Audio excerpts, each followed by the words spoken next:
రాము, సునీత ఇద్దరూ కొత్తగా పెళ్లి చేసుకున్న దంపతులు. వారు ఉద్యోగం కోసం పట్టణానికి వచ్చి తక్కువ అద్దెకి దొరికిన ఓ పాత బంగ్లాలోకి మారారు. బంగ్లా చాలా పెద్దది. కాని రాత్రిళ్లు మాత్రం విచిత్రమైన చప్పుళ్లు వినిపించేవి. మొదటి రాత్రి సునీత కిచెన్కి నీళ్లు తాగటానికి వెళ్ళింది.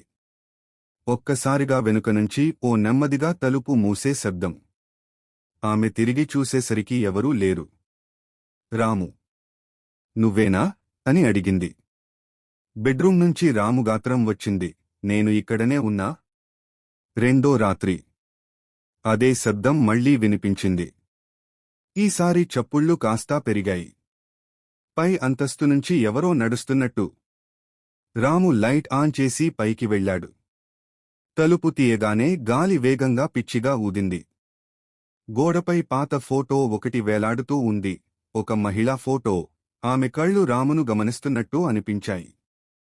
ఈ బంగ్లాలో ఎవరు ఉంటారు అని రాము అడిగాడు. అయితే ఆ ఫోటో వెనుకనుంచి ఇక్కడ నుంచి వెళ్ళిపో అన్న గట్టిగా వినిపించిన గాత్రం అతనికి చెవుల్లో పడ్డది. రాము ఒక్కసారిగా వెనక్కి జారిపడ్డాడు. ఆ ఫోటో నేలమీద పడి చినిగిపోయింది. లోపల ఒక పాత పత్రం బయటపడింది. దానిపై రాసి ఉంది, ఈ ఇంట్లో రాత్రి గదులు మూసుకోకు, లేకపోతే నువ్వు బయటకు రాలేవు. రాత్రి 3ంటికి రాము ఒక్కసారిగా మేల్కొన్నాడు. బంగ్లా మొత్తం సైలెంట్గా ఉంది. కానీ కిచెన్ వైపు నుండి టక్ టక్ టక్ అని వస్తున్న శబ్దం మళ్లీ మొదలైంది. సునీత ఇంకా నిద్రలో ఉంది. రాము టార్చ్ తీసుకుని కిందకి దిగాడు. తలుపు దగ్గర నీళ్లు కారుతున్నాయి.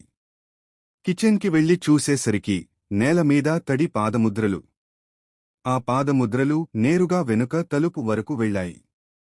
కాని ఆ తలుపు బయట మట్టిలో ఎలాంటి అడుగులూ లేవు. రాము గుండెలో భయంతో కొట్టుకుంటోంది. ఎవరు ఉన్నారు అని గట్టిగా అడిగాడు. అప్పుడే వెనుకనుంచి సునీత గాత్రం, రాము, ఎవరితో మాట్లాడుతున్నావు? అతను తిరిగి చూసేసరికి ఆమె కళ్ళు ఎర్రగా, ముఖం చీకట్లో మెరుస్తున్నట్టు కనిపించాయి. సునీతా అని రాము అడగబోతున్నంతలో ఆమె ఒక్కసారిగా అదృశ్యమైపోయింది. రాము పై అంతస్తుకి పరిగెత్తాడు. గది తలుపు మూసి ఆ పత్రం తీసుకున్నాడు. దానిలో ఇంకో మాట ఉంది. అమావాస్య రాత్రి బంగ్లా కింద గదిని తీయకు. అక్కడ నన్ను కబంధముగా బంధించారు. అది చదివిన వెంటనే కింద నుంచి గట్టిగా గాజులు పగిలే శబ్దం. రాము ధైర్యం చేసి కిందకి దిగాడు. బంగ్లా కింద తలుపు నిజంగా ఉంది. పాత తాళం వేసి ఉంది. కాని లోపల ఎవరో రోదిస్తున్న శబ్దం స్పష్టంగా వినిపిస్తోంది. నన్ను బయటికి తీసుకురా అని ఒక మహిళాగాత్రం. రాము తాళం తీసే ప్రయత్నం చేశాడు. తాళం తెరుచుకుంది. తలుపు తెరిచిన వెంటనే చీకటి పొగలా ఏదో బయటికి దూసుకొచ్చింది. తెల్లని సారీ, రక్తంతో నిండిన కళ్ళు. ఇంతకాలం నాకు శాంతి ఇవ్వలేదు. ఇప్పుడు మీరందరూ నాతోనే ఉండాలి. రాము కేక వేసి వెనక్కి పడిపోయాడు. ఆ చీకటి అతన్ని కప్పేసింది. ఉదయం సునీత మేల్కొన్నప్పుడు బంగ్లాలో ఎక్కడా రాము కనిపించలేదు. కాని నేలమీద తడి పాదముద్రలు మాత్రం ఇంకా ఉన్నాయి. సునీత భయంతో గదినుంచి బయటకి వచ్చింది. రాము, నువ్వు ఎక్కడ ఉన్నావు అని కేక వేసింది. అయితే ప్రతిధ్వనిలా తిరిగివచ్చిన గాత్రం, నేను ఇక్కడనే ఉన్నా. కిచెన్ వైపు చూసి ఆమె గుండె ఆగిపోయింది.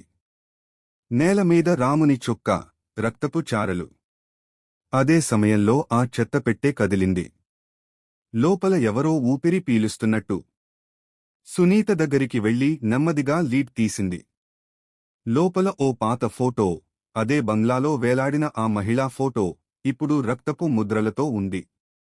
ఫోటో వెనుక రాసి ఉంది, నేను శాంతి పొందాలంటే నా మృతదేహం కనుక్కో.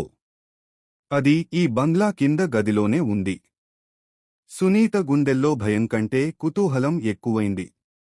టార్చ్ పట్టుకుని కింద గదికి వెళ్ళింది. తలుపు ముందే తెరిచి ఉంది. లోపల నల్ల చీకటి. గోడలపై పాత నామఫలకాలు, పాడైపోయిన వస్తువులు.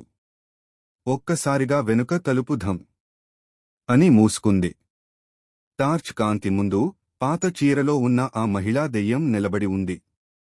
నువ్వేనా నాకు శాంతి ఇస్తావు అని గట్టిగా అడిగింది. సునీత భయంతో నిలిచిపోయింది. నీకు ఏమైంది? నువ్వెవరు? ఆ దెయ్యం కళ్ళు ఎర్రగా మెరిశాయి. నేను సరళ, ఈ బంగ్లా యజమాని. నా భర్త నన్ను ఇక్కడ బంధించి చంపేశాడు. ఇప్పుడు నేను రాముని శరీరంలో బతుకుతున్నా. సునీత కేక వేసింది. ఏమిటి? రాము. అప్పుడే వెనుకనుంచి రాము అడుగులు వినిపించాయి. అతను చీకట్లోంచి బయటకి వచ్చాడు. కాని అతని కళ్ళు రాము కావు, అదే దెయ్యం కళ్ళు. ఇప్పుడీ బంగ్లా మీదీది కాదు, నాదే అని రాము సరళ గాత్రం గట్టిగా మారింది. గది మొత్తం పొగతో నిండిపోయింది. సునీత కేక వేస్తూ బయటకి పరుగెత్తింది. బయటకు వచ్చేసరికి బంగ్లా తలుపులు స్వయంగా మూసుకుపోయాయి. ఆ క్షణం నుంచి ఎవరూ ఆ బంగ్లాలోకి తిరిగి అడుగుపెట్టలేదు. కానీ ప్రతి రాత్రి అదే చప్పుళ్ళు, అదే కేకలు, నన్ను బయటికి తీసుకురా. 7 నెలల తర్వాత ఆ పాత బంగ్లాను కొత్తగా ముస్తాబు చేశారు. తక్కువ అద్దె, పెద్ద బంగ్లా అని ప్రకటన చూసి మోహన్, రమ్య అనే దంపతులు అక్కడికి మారారు. వాళ్లకు చిన్న బాబు రితేష్ ఉంది. మొదట్లో అంతా బాగానే ఉంది. కాని మొదటి రాత్రి నుంచే రమ్య గమనించింది, ఇంట్లో ఏ మూలలోనైనా నిలబడి ఉంటే చప్పుళ్ళు, కదలికలు వినిపిస్తున్నాయి. రితేష్ ఆడుకుంటూ కిచెన్లోంచి బయటకి వచ్చి చెప్పాడు. అమ్మా, ఒక అక్క నాతో ఆడమన్నది. రమ్య నవ్వేసింది. ఎవరూ లేరు కదా ఇక్కడ. కాని రితేష్ చూపించి చెప్పాడు. అక్కడ ఉంది కదా, తెల్ల చీరలో. రమ్య ఒక్కసారిగా వెనక్కి తిరిగి చూసింది. కిచెన్ తలుపు దగ్గర, నీడల మధ్యలో, నిజంగానే ఓ మహిళా ఆకారం కదిలినట్టు కనిపించింది. మోహన్ రాత్రికి రమ్య చెప్పినది విన్నాడు. ఇది పాత ఇల్లు కదా, గాలివల్ల శబ్దాలు వస్తాయేమో అన్నాడు. కాని రాత్రి 3ంటికి మోహన్ మేల్కొన్నాడు. రితేష్ మంచం మీద లేడు. అతను కిందకి వెళ్ళాడు. చీకట్లో రితేష్ నిలబడి ఉంది. ముందుగా పాత గదికి తలుపు తెరచి ఉంది. అతని ముందు తెల్ల చీరలో ఒక మహిళ కూర్చుంది. రితేష్, నువ్వు ఎందుకు వచ్చావు అని మోహన్ గట్టిగా అడిగాడు. రితేష్ వెనక్కి తిరిగి, భయంకరమైన గాత్రంలో అన్నాడు. అమ్మాయికి దాహం వేసింది నాన్నా. నీళ్లు ఇవ్వు. ఆ మాటలతోనే ఆ మహిళా దెయ్యం రాముని ముఖం, సునీత కళ్ళు, సరళ వదనం కలిసిన భయంకర రూపంలో మోహన్ వైపు దూసుకొచ్చింది. మోహన్ కేక వేసి వెనక్కి జారిపోయాడు. ఉదయం రమ్య కిచెన్లోకి వెళ్ళినప్పుడు గోడమీద రక్తంతో రాసి ఉంది. ఇంటి తలుపులు తెరిచి ఉంచు. నేను ఇంకా బయటికి రాలేదు. రమ్య ఆ రక్తపు వాక్యం చూసి షాక్ అయ్యింది. ఇంటి తలుపులు తెరిచి ఉంచు. నేను ఇంకా బయటికి రాలేదు. ఆమె వెంటనే మోహన్ను లేపింది. ఇక్కడ ఏమో సరిగా లేదు మోహన్. మనం వెంటనే ఈ బంగ్లా వదిలిపోదాం. కాని మోహన్ మాత్రం పట్టుబడ్డాడు. ఎందుకు? ఎవరో భయపెట్టడానికి ఇలా చేసుంటారు. రమ్య భయంతోనూ, ఆలోచనతోనూ పాత పత్రికలు వెదికింది. అక్కడ ఆమెకు ఒక పాత వార్త దొరికింది. సరళ బంగ్లా హత్య రహస్యం. వార్తలో రాసి ఉంది, సరళ అనే మహిళను ఆమె భర్త అనుమానంతో ఈ బంగ్లా కింద బంధించి చంపేశాడు. ఆ తర్వాత ఆ మనిషి కూడా అదృశ్యమయ్యాడు. ఇప్పుడు ఆమెకు అర్థమైంది, రాము, సునీత, సరళ అందరూ అదే శాపంలో చిక్కుకున్నారు. రాత్రి మళ్లీ అదే చప్పుళ్ళు ప్రారంభమయ్యాయి. ఈసారి గది తలుపు స్వయంగా తెరుచుకుంది. అదే తెల్ల చీరలో దెయ్యం రమ్య ముందు నిలబడి ఉంది. నీకు నా బాధ అర్థం కావాలి రమ్య. ఆ గాత్రం వినిపించగానే రమ్య చుట్టూ గాలి చల్లబడింది. నేను ఈ బంగ్లాలో బంధింపబడి చనిపోయాను. నా భర్త నన్ను కాల్చి బూడిద చేశాడు. కాని నా ఆత్మ కింద గదిలోనే ఉంది. రమ్య ధైర్యం చేసి అడిగింది. నిన్ను శాంతిపరచడానికి నేను ఏమి చేయాలి? ఆ దెయ్యం నెమ్మదిగా చెప్పింది. నా భస్మం ఆ చెరువు దగ్గర ఉంచి దీపం వెలిగించు. అప్పుడు నేను విముక్తి పొందుతాను. రమ్య, మోహన్, రితేష్ ముగ్గురూ మరుసటి రోజు ఆ గదికి వెళ్లారు. గోడ కూల్చి చూస్తే నిజంగానే పాత కుండలో బూడిద ఉంది. ఆ బూడిదను తీసుకుని చెరువు దగ్గర దీపం వెలిగించారు. గాలి ఒక్కసారిగా గట్టిగా వీచింది. నీటిపై అలలు చిమ్ముకున్నాయి. ఆ దెయ్యం చీర కాంతి నెమ్మదిగా పొగలా ఆకాశంలో కలిసిపోయింది. రమ్య కళ్ల ముందు కేవలం ఒక మాట మిగిలింది. ధన్యవాదాలు. నాకు శాంతి లభించింది. బంగ్లాలో ఆ రోజు తర్వాత ఎప్పుడూ చప్పుళ్ళు వినిపించలేదు. కాని ప్రతి అమావాస్య రాత్రి చెరువు పక్కన ఆ తెల్ల దీపం స్వయంగా వెలిగిపోతుంది. ఎవరూ తాకకపోయినా ఎవరో ధన్యవాదాలు అని చెప్పినట్టు గాలి తేలికగా వినిపిస్తుంది. 10 సంవత్సరాలు గడిచిపోయాయి. ఆ బంగ్లా ఇప్పుడు పునరుద్ధరించి పాఠశాలగా మార్చారు. సరళ విద్యాలయం అనే పేరు పెట్టారు. గ్రామస్తులు ఇప్పుడు ఆ శాపం పోయింది అని నమ్మినా చెరువు దగ్గర దీపం మాత్రం ఇప్పటికీ ప్రతి అమావాస్య వెలిగిపోతూనే ఉంది. కొత్త హెడ్మాస్టర్ రఘు మొదటి రోజు స్కూల్లో చేరాడు. చెరువు పక్కగా నడుస్తూ ఇక్కడే సరళ ఆత్మ శాంతి పొందిందంటారు అని నవ్వుకుంటూ వెళ్ళాడు. కాని చెరువు నీటిలో అతని ప్రతిబింబం ఒక్కసారిగా వంకరగా మారి మరొక ముఖం కనిపించింది. అదే సరళ ముఖం. రాత్రి స్కూల్లో చివరి విద్యార్థి వెళ్ళాక రఘు పేపర్లు సర్దుకుంటూ ఉన్నాడు. అప్పుడు వెనుకనుంచి చిన్న పిల్లల నవ్వులు వినిపించాయి. ఎవరైనా ఉన్నారా అని అడిగాడు. వెనక్కి తిరిగి చూసేసరికి బెంచ్ మీద కూర్చుని ఉన్న ఓ చిన్న అబ్బాయి నెమ్మదిగా అన్నాడు, మాస్టారు, మా అక్క మళ్ళీ వచ్చింది. రఘు ఆశ్చర్యపోయాడు. ఏ అక్క? పిల్లాడు చూపించాడు. తలుపు దగ్గర నీడలో తెల్ల చీరలో ఓ మహిళ నిలబడి ఉంది. ఆ క్షణం లోపల గాలి వేగంగా చుట్టుకుంది. పేపర్లు ఎగిరిపోయాయి. ఆ మహిళ గాత్రం వినిపించింది. ఎవరు నా బూడిద చెరువులో వేశారు? నాకు ఇంకా శాంతి రాలేదు. రఘు తడబడుతూ బయటికి పరిగెత్తాడు. కాని చెరువు వద్ద నీరు ఉడికినట్టుగా బుడగలు వస్తున్నాయి. నీటిలోంచి రాముని ముఖం, సునీత కళ్ళు, సరళ కేక, 3 వేర్వేరు రూపాలు ఒక్కటై ఒక భయంకర నీడగా రూపుదిద్దుకున్నాయి. ఇప్పుడీ బంగ్లా మళ్లీ నా సొంతం అని ఆ నీడ గర్జించింది. రఘు ఆవేశంగా దీపం ఆర్పేశాడు. కాని ఆ క్షణం చెరువు నీరు ఎర్రగా మారిపోయింది. తరువాతి రోజు గ్రామస్తులు చూశారు. చెరువు పక్కన వెలుగుతున్న ఆ దీపం ఈసారి నల్ల పొగతో కప్పబడి ఉంది. మరియు చెరువు పైభాగంలో రఘు అని రక్తంతో రాసి ఉంది. రఘు మరణం తర్వాత ఆ పాఠశాలను మూసివేశారు. కాని రాత్రిళ్ళు అక్కడి గోడలపై చాక్తో రాసిన లేఖలు కనిపించేవి. నాకు సహాయం చేయండి. ఆమె మళ్లీ వచ్చింది. గ్రామంలో పెద్దలు ఆ బంగ్లాను కూల్చాలని నిర్ణయించారు. కాని బంగ్లా దగ్గర పనిచేయడానికి వెళ్లిన 3 కార్మికులు తిరిగి రాలేదు. అందుకే ఆ స్థలం మళ్లీ శూన్యంగా మారింది. ఒకరోజు రఘు భార్య సీత అక్కడికి వచ్చింది. నా భర్త మృతదేహం దొరకలేదు. కనీసం అతని ఆత్మకు శాంతి ఇవ్వాలని వచ్చాను అని ఆమె చెరువు వైపు నడిచింది. అయితే చెరువు దగ్గర గాలి ఒక్కసారిగా వేగంగా వీచింది. నీటిలో ఆమె ప్రతిబింబం వెనుక మరో రూపం, రఘు ముఖం. సీత, వెళ్ళిపో. నీకు ప్రమాదం. సీత తడబడుతూ వెనక్కి తిరిగింది. అతను నిజంగానే రఘు, కాని కళ్ళు మంటలతో ఎర్రగా ఉన్నాయి. నువ్వు చనిపోయావు కదా అని సీత ఏడ్చింది. రఘు గళం నిండా బాధ. ఆమె నాకు శాంతి ఇవ్వలేదు సీత. సరళ ఆత్మ ఇప్పుడు పూర్తిగా చెరువుతో కలిసిపోయింది. ఆమె ఆత్మ ఇప్పుడు నన్ను ఉపయోగిస్తోంది. ఇంతలో చెరువు నీరు మళ్లీ ఎగసిపడింది. నల్ల పొగలా ఒక రూపం బయటికొచ్చింది. ఇది సరళ కాదు, ఇది ద్వంద్వ ఆత్మ, రాముని శాపం, సరళ ప్రతీకారం, రఘు బాధ, ఇవన్నీ కలిసిన భయంకర శక్తి. ఆ నీడ కేకేసింది. ఇప్పుడు ఈ గ్రామం మొత్తం నా చెరువు అవుతుంది. రఘు ఆత్మ సీతను రక్షించడానికి ప్రయత్నించింది. నువ్వు చెరువు దీపం మళ్లీ వెలిగించు సీతా. అదే ఆ శాపాన్ని ఆపుతుంది. సీత చెరువు తీరంలో కత్తిరించిన కొబ్బరి నూనె దీపం వెలిగించింది.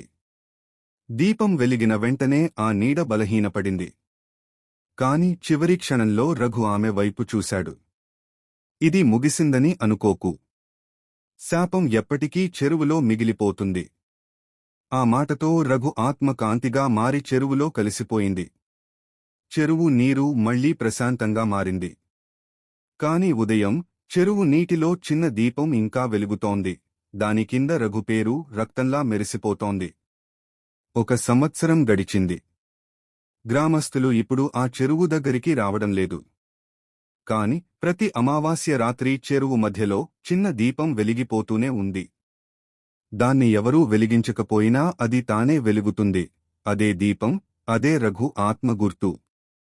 ఒకరోజు పక్క గ్రామం నుంచి ఆనంది అనే ఆర్కియాలజీ విద్యార్థిని వచ్చింది.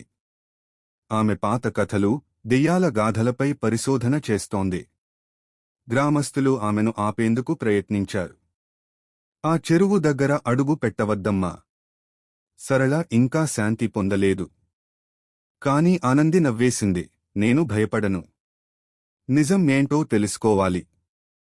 రాత్రి 10 గంటలకు ఆనంది కెమెరా, రికార్డర్తో చెరువు దగ్గరికి వెళ్ళింది. నీటిమీద ఆ దీపం కదులుతోంది. ఆమె రికార్డర్ ఆన్ చేసింది. సరళ, నువ్వు ఇక్కడ ఉన్నావా? కొన్ని క్షణాలు నిశ్శబ్దం. తరువాత రికార్డర్లో గట్టిగా గళం వినిపించింది. నన్ను మళ్ళీ ఎందుకు మేల్కొలిపావు? ఆనంది గుండె జారిపోయింది. చెరువు నీరు ఒక్కసారిగా ఎగసి, చీకటిలో నుండి తెల్లని చీరలో ఒక రూపం బయటికి వచ్చింది. కాని ఈసారి అది మునుపటి సరళ కాదు. ముఖం పగిలి ఉంది, కళ్ళు నల్లగా ఉన్నాయి. నా భస్మాన్ని ఎవరో చెరువు నుంచి తీసేశారు. ఇప్పుడు నేను ఎవరిదీ కాదు, ఎవరినీ వదలను. ఆనంది వెనక్కి పడిపోయింది. కెమెరా నేలపై పడింది. వీడియోలో రికార్డ్ అయినది.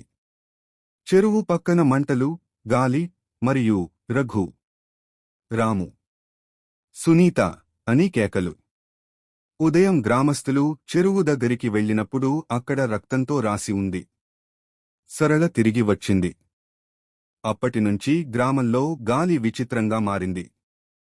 రాత్రిళ్ళు తలుపులు స్వయంగా తెరుచుకుంటున్నాయి. చెరువు పక్కన ఉన్న చెట్లు కదిలి, వెళ్ళిపో అని చప్పుడు చేస్తున్నాయి. సరళ ఆత్మ ఇప్పుడు మానవ రూపాల మధ్యే తిరుగుతోంది. కొన్నిసార్లు పాఠశాల ఆవరణలో, కొన్నిసార్లు చెరువు ప్రతిబింబంలో. ఎవరికన్నా ముందు ఆమె తిరిగి వచ్చింది. కాని ఈసారి ఆమెను ఆపడం అసాధ్యం. ఆనంది అదృశ్యమైన తరువాత గ్రామం మళ్లీ భయంతో నిండిపోయింది. ఎవరూ చెరువు దగ్గరికి రాలేదు. కాని ప్రతి రాత్రి ఆమెలా కేకలు వినిపించేవి. నన్ను ఎవరు మేల్కొలిపారు? గ్రామ పెద్ద సుబ్బారావు పూజారిని పిలిపించాడు. ఆయన చెప్పారు, సరళ ఆత్మను శాంతపరచడానికి చెరువు గుండె భాగంలో పూజ చేయాలి. కాని ఆ చోటు చేరాలంటే రక్తబంధం ఉన్నవారే వెళ్ళాలి. అప్పుడు ఒక్కసారిగా పక్కన నిలబడి ఉన్న ఒక యువకుడు ముందుకు వచ్చాడు. నేనే సరళ మనవడిని. అతని పేరు విక్రమ్. తన తాత రాము అని చెప్పాడు. అదే రాము దెయ్యం చేత మునుపు మృత్యువాత పడ్డాడు. విక్రమ్ చెరువు వైపు అడుగులు వేశాడు. అమావాస్య రాత్రి. గాలి ఘోరంగా ఊదుతోంది. పూజారి మంత్రాలు చదవడం మొదలుపెట్టాడు. అప్పుడే చెరువు నీరు కదిలింది.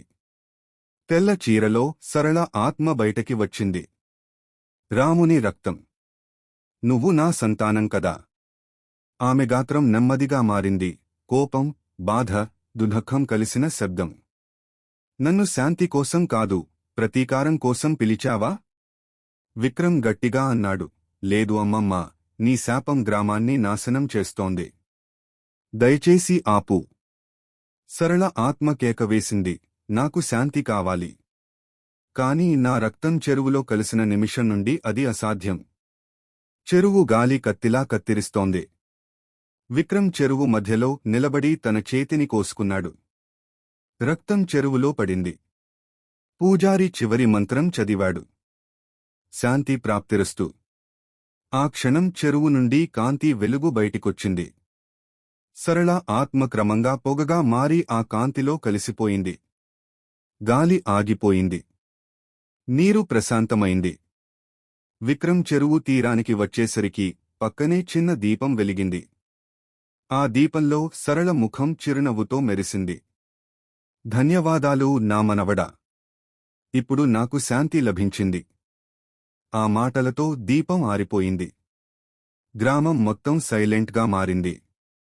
ఏళ్ల తరబడి మొదటిసారి చెరువు నీరు నిర్మలంగా కనిపించింది. కాని చివరి సన్నివేశంలో చెరువు లోతునుంచి ఒక నల్లని పొగ మెల్లగా పైకి లేస్తోంది. ఆ పొగలో మగ గళం వినిపించింది. నా శాపం ఇంకా ముగియలేదు. 1 సంవత్సరం తరువాత గ్రామం మళ్లీ శాంతంగా ఉన్నట్టు అనిపించింది. పిల్లలు ఆ చెరువు వద్ద ఆడుతూ నవ్వుతున్నారు. కాని రాత్రి 3ంటికి చెరువు చీకటిలో నిన్నటిలా అదే చిన్న దీపం వెలిగింది. కాని దీపం కాంతి మెల్లగా ఎర్రగా మారింది. చెరువు నీరు ఒక్కసారిగా ఉత్పత్తి అయ్యింది. అలలు గరిష్టంగా మోగాయి. ఆ పొగలో మెల్లగా సరళ, రాము, రఘు 3 ఆత్మల రూపం బయటికి వచ్చింది. వారి గళం కలిసినట్లు వినిపించింది. ఇప్పుడీ గ్రామం నా స్వంతం. విక్రమ్ ఇప్పుడు పెద్దవాడు. అతను పక్కన నిలబడి గ్రామస్థులను రక్షించడానికి ప్రయత్నించాడు. కాని ఆ శక్తి అతి భయంకరంగా ఉంది. చెరువు నీరు మునుపటి నుండి గాఢంగా గర్జిస్తోంది. 3 ఆత్మలు, రక్తబంధం, శాపం, ప్రతీకారం ఇవన్నీ కలిసే చీకటి మేఘం గ్రామాన్ని కప్పింది. విక్రమ్ చివరగా మంత్రం చదివాడు. శాంతి సాధనకు సత్యమూ ధైర్యమూ అవసరం.